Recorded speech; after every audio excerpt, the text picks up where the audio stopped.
Right now on 12, outrage, fear, and confusion tonight as the nation reacts to signs the highest court may be ready to overturn the right to choose. Our Team 12 coverage continues now.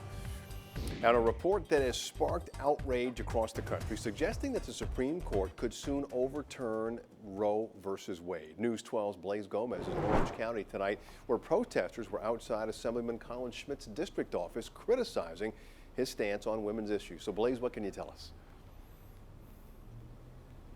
Well, protesters certainly were critical of his views, which they say set back women's rights decades. They also added that they remember the times before the federal ruling when women died from illegal abortions.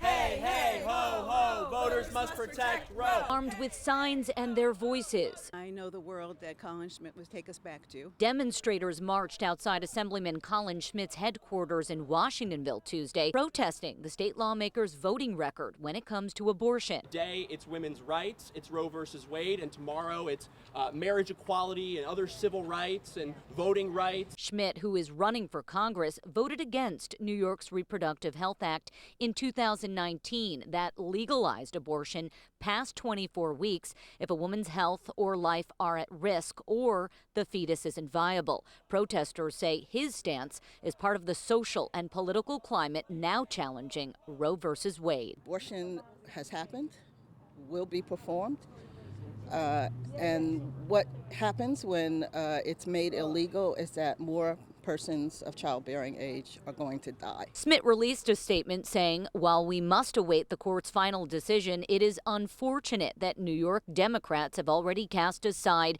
the opposition shared by the vast majority of New Yorkers when they legalized late-term abortion up to the moment of birth and allowed non-doctors to perform abortions. News 12 viewers are also weighing in on Facebook. Elder D says no one has the right to take a life but God, and Gregory L says the Supreme Court leaker is a traitor to America.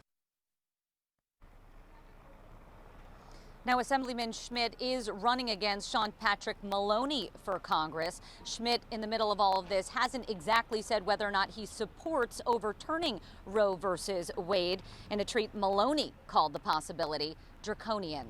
In Washingtonville, Blaze Gomez, News 12. Thanks.